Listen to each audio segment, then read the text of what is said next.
রান্নাবাটির পক্ষ থেকে সকল দর্শক বন্ধুদের স্বাগত জানিয়ে শুরু করছি আজকের রেসিপি মূলো দিয়ে মুগ ডাল। এর জন্য প্রথমেই মুগ ডাল নিয়ে নিচ্ছি আর মুগ ডালটা একটু ভেজে নিচ্ছি। সম্পূর্ণ নিরামিষভাবে যেহেতু তৈরি করছি তাই মুগ ডালটা ভেজে নিলে কিন্তু দারুণ লাগে খেতে। আর শীতের সবজি দিয়ে এভাবে ভাজা মুগ ডাল খেতে এমনিতেও খুব ভালো লাগে। মুগ ডালটা ভেজে নিয়ে তারপরে সেদ্ধ বসিয়ে দিলাম, দুটো কাঁচা লঙ্কা চেরা দিয়ে। এবার এটা ঢাকনা চাপা দিয়ে সেদ্ধ হতে দিয়ে দেবো একটু নুনের সাথে। নুনটা এখন মোটামুটি পরিমাণ মতো দিয়ে দিলাম, পরে টেস্ট করে দেখব যদি নুনের প্রয়োজন হয় তো আরেকটু নুন অ্যাড করব। এটা ঢাকনা চাপা দিয়ে পাশে আরেকটা পাত্রে মূলোর টুকরোগুলো নিয়ে নিচ্ছি। আমি এখানে মূলোগুলো একটু লম্বা লম্বা করে কেটে নিয়েছি, আপনারা চাইলে গোল গোল করেও মূলো কেটে নিতে পারেন। আর মূলোর যে ডাটার অংশটা সেটা কিন্তু অবশ্যই ব্যবহার করবেন, তাহলে দেখবেন মূলো ডালটা খেতে কিন্তু আরও বেশি সুস্বাদু হচ্ছে। এগুলো মুখে পড়লে বেশ লাগে খেতে। এবার মূলোটায় জল দিয়ে সেদ্ধ করতে বসিয়ে দিলাম। মূলো আর ডাল দুটো দুদিকে সেদ্ধ হচ্ছে, দুটোই ভালো করে সেদ্ধ করে নিতে হবে। কারণ কিনা ফোড়ন দিয়ে সম্বার দেওয়ার পর কিন্তু ডালটা আর বেশি কিছু করার থাকবে না যেহেতু, তাই আগে থাকতেই ডাল আর মূলো দুটোই ভালো করে সেদ্ধ করে নিচ্ছি। এবার ডালটার দিকে চলে যাব। দেখুন ডালটা কিন্তু খুব সুন্দরভাবে সেদ্ধ হয়ে গিয়েছে, একেবারে খিরখির মতো সেদ্ধ হয়ে গিয়েছে আর একটুও জল নেই, একেবারে শুকনো শুকনো হয়ে সেদ্ধ হয়ে গিয়েছে যেহেতু। এবার ডালটা হাতার সাহায্যে একটু ম্যাশ করে নিলাম, ম্যাশ করে নিয়ে এবার যেহেতু একটুও জল নেই তাই এতে আলাদা করে জল অ্যাড করতে হবে।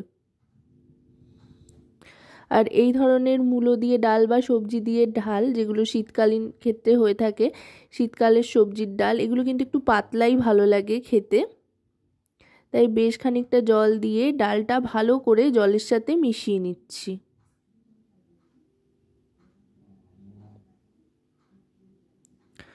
মিশিয়ে নিয়ে এবার মূলোর টুকরোগুলো দিয়ে দিচ্ছি যেটা সেদ্ধ করে নিয়েছিলাম।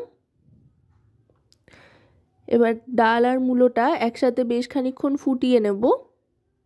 এভাবে দুবার দুবার করে সেদ্ধ হয়ে যাচ্ছে, তার ফলে খুব সুন্দর খেতে হবে। এবার দিয়ে দিচ্ছি হলুদ গুঁড়ো পরিমাণ মতো। এবার কিন্তু গ্যাসের ফ্লেমটা বাড়িয়ে দিতে হবে। বাড়িয়ে দিয়ে ডালটাকে নামিয়ে নিয়ে কড়াইতে দিয়ে দিচ্ছি খুব সামান্য পরিমাণে সাদা তেল। ছোট চামচের 2 চামচ মতো সাদা তেল এখানে দিয়ে নিয়েছি। দিয়ে এবার তেলটা গরম হয়ে গেলে গ্যাসের ফ্লেমটা লো করে নিয়ে তারপরে ফোড়ন হিসেবে দিয়ে দেবো এখানে সাদা জিরে আর শুকনো লঙ্কা। জিরে আর শুকনো লঙ্কাটা একটু ভাজা ভাজা হয়ে আসলে এবার লো ফ্লেমে করে গ্যাসটাকে তারপরে কিন্তু ডালটা ঢেলে দিতে হবে। এখানে একটু সাবধানতা অবলম্বন করবেন যাতে না ছিটকোয়, সেদিকে লক্ষ্য রেখে। তারপর ডালটা ভালো করে মিশিয়ে নেব আর দিয়ে দিচ্ছি ওপর থেকে খানিকটা ধনেপাতা কুচি, এতে করে ডালের ফ্লেভারটা খুব সুন্দর আসবে। আপনারা কিন্তু চাইলে এটা নিরামিষি দিনগুলোতে যে কোনো দিন বানিয়ে খেতে পারেন, গরম ভাতের সাথে দারুণ লাগে। তারপরে দিয়ে দিলাম স্বাদ মতো চিনি। নুন একেবারেই দিয়ে দিয়েছিলাম আর নুনের প্রয়োজন হয়নি, সেজন্য আর নুনের ব্যবহার এখানে করিনি। এবার শুধু ভালো করে টকবক করে ফুটিয়ে নিতে হবে।